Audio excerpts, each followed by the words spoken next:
Kieran McGuire here with Box of Bants, and I'm here with Tony Browne. Tony, we're here in O'Rourke Gym in Inchicore.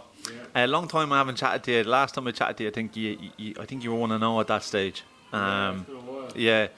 So since a lot has happened since. So you've been fighting abroad. You're 5-2 now at the moment. You had your first 8 rounder abroad. You lost it, and then you got back and then winning streak with Leandro Silva. And then you had your fight over in Starbucks the last fight. So how has things been with you since your last fight? Yeah, I took a little break. Just getting back now and getting myself fit again. Obviously the last loss was very upsetting. Everything went well, and I was sparring great guys and performed very well in the gym. So it was unfortunate how it happened on the night. I learned a lot of valuable lessons. It's not been the dream start to a professional career for me. Not what I had first imagined, but now it's just I guess it's my obligation to make it a good thing that I have those losses to start and take the lessons from them going forward and what will be a great career. So it hasn't knocked my confidence. I know what I'm capable of. I'm doing in the gym. Hasn't knocked my ambitions. I still have the same ambitions. It's just going to be a little bit harder to get there, but sure, listen, I'm used to the hard road. So. You looked great at the weight. Like you looked like you were bang on the weight. Is that really now the weight you really want to kind of campaign at? Yeah, I think I made the weight well. I was working with Tristan Kennedy for the last camp, and the weight came off. It was tough. Like it's not easy making the weight, but I think now I'm trying to get myself just walking around at a lighter weight so that it's less work. I think a lot of my work went towards making the weight in the last camp. Maybe going forward, I'd like to try and have that as less of my focus on making the weight. I think I'm good at the weight. I'm big for the weight, and like I said, bring all the lessons I've learned from the last few fights into the table, and I'll be laughing. What would you say is the biggest learning curve you've learned from those fights? Like, what was the biggest thing you've taken away? I think I learned a lot about my focus, what my focus needs to be, particularly when I'm in there.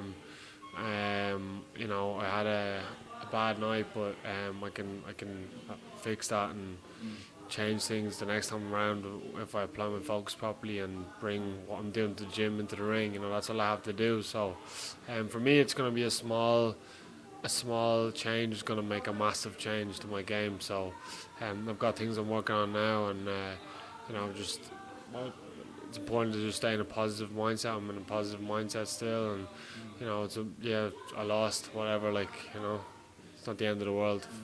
I think people are very afraid of losing, but sure, you learn nothing. You learn nothing better than from a loss. So I look at the positives of the loss.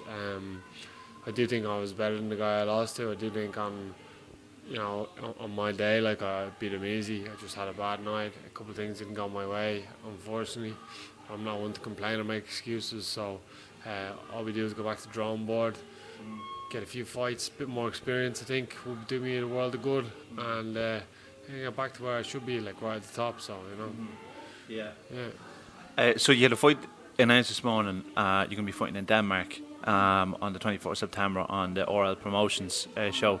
Is that just about you getting back just on your feet? I don't know, you'll tell me now, has Starboxing put out a plan for you to come back over? Yeah. I should be back there hopefully by Christmas time or before. I think the last time, when we first spoke, I was fighting regularly and I had a good bit of momentum behind me. And then I had a bit of a long layoff from the ring. Over a year I was out. And then I came into those fights.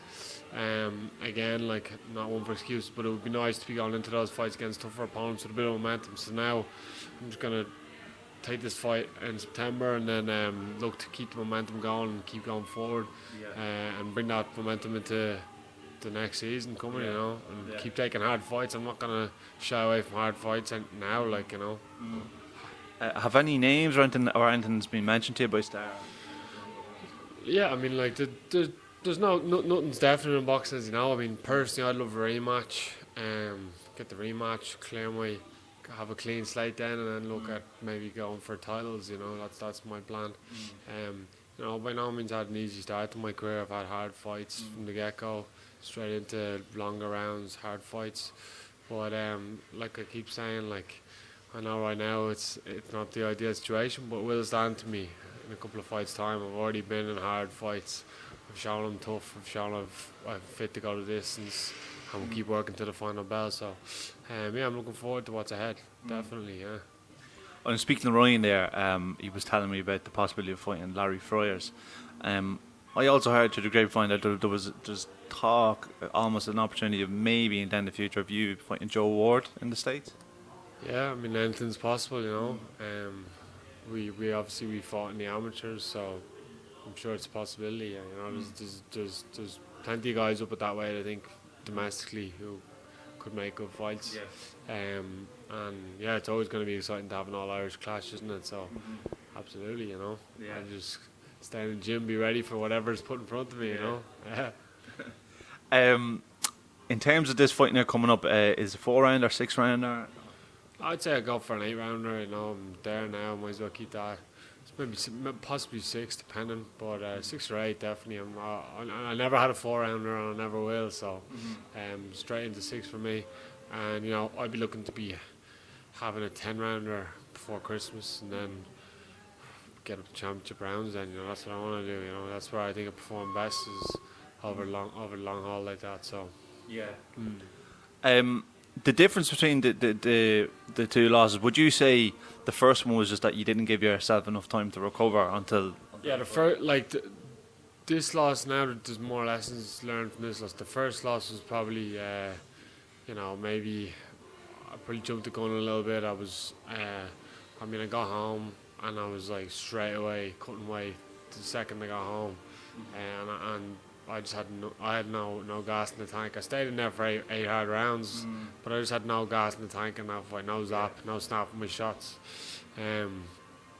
So that was, yeah, and you know, and at the time Stephen didn't want me to fight, but I mean, listen, if I had won that fight, we'd be sitting here going, wow, you beat 2 good guys in less than 3 weeks apart from each other, you know, it would have been amazing. So that was kind of the way I was looking at it.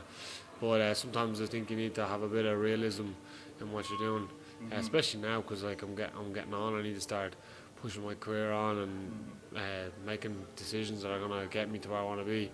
It might take a little bit longer now, but you know, patience is a virtue. So they say. And I suppose with Stephen and Conor and all that, like you said, you are you kind of jumped the gun. I suppose one of the parts of learning was listening more to them saying, look, take a break and all these things. Yeah, listen, I'm very stubborn at times, thinking now I've come back to the gym. I had a break from boxing there for a while. I was away and I've come back. I think I have a very different attitude and a different mindset now. You know, not that I didn't have a good one before, but now I'm very clued in, and yeah, like I'm taking, in terms of those kind of decisions, I'm taking a back seat and just dealing with what's in front of me and just bringing my A game to the gym and to whatever's put in front of me on the night. So, yeah, but like I said, I'm never going to say no to a hard fight, though. You know, if Conor turns around to me next week and says 20-1 or 20-0 from the States, I'll take it. Like, you know, because that's what I'm in it for. I'm in boxing for hard fights. Yeah, like I've had 2 bad nights so far, but you know, again, it's all experience gained, and as I progress in my career, I'm still young, I'm still fresh, and I think I'm really maturing now as a boxer and as an athlete. So I think the best years are still ahead of me, without a doubt. You know.